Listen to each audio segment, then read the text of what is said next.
Well, hello there, and welcome back to Multiplying and Dividing Rational Expressions, Part 2. And look at this gem that I've got set up for you with division.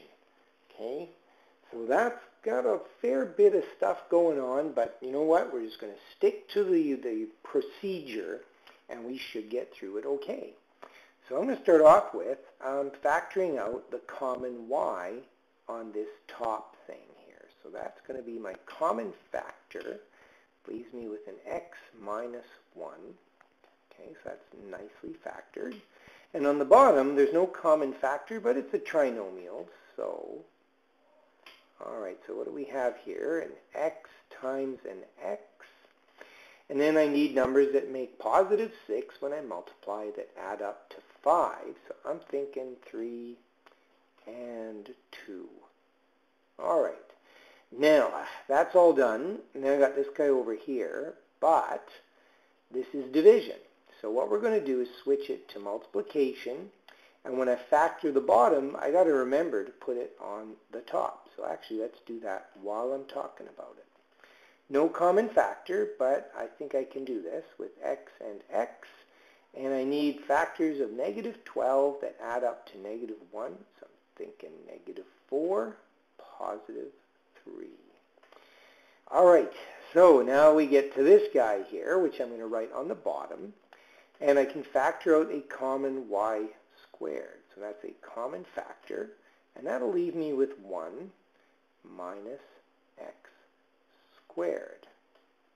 All right, so we can do a fair bit of simplifying here, but you know what? We're not finished factoring because this looks like a difference of squares. So I'm just going to write that guy. Actually, maybe I'll sneak it right underneath here.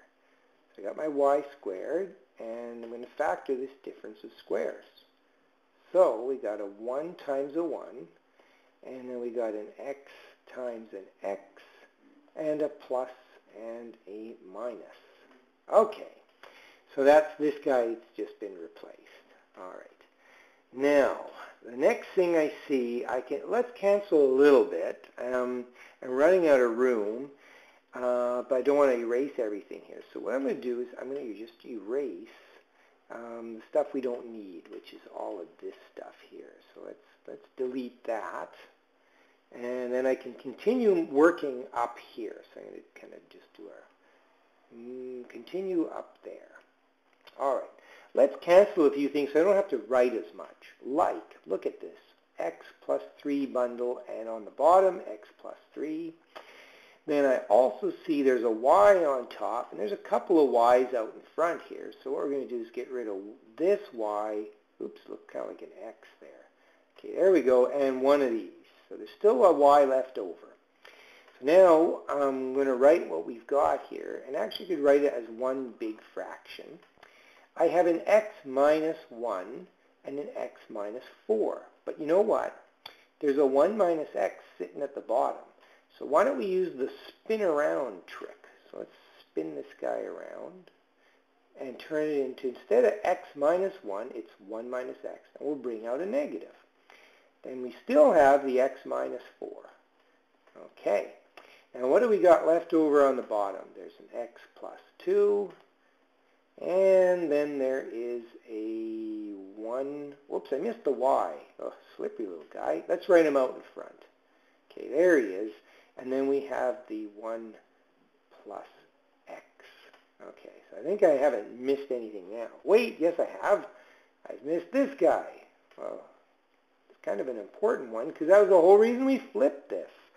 Okay, I think I got it all now. So let's finish canceling while we can. 1 minus x and 1 minus x.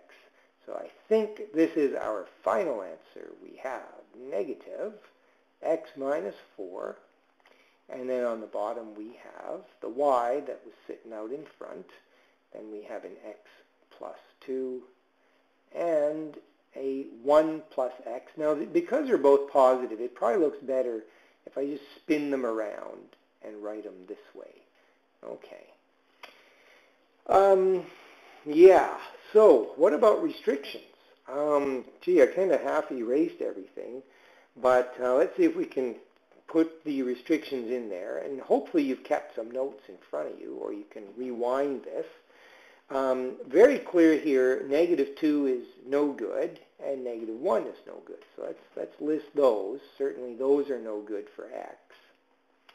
Are there any problems with x somewhere else? Yes, look, even down here, there's that -3. That's no good. I know we canceled it, but you know it's still making trouble.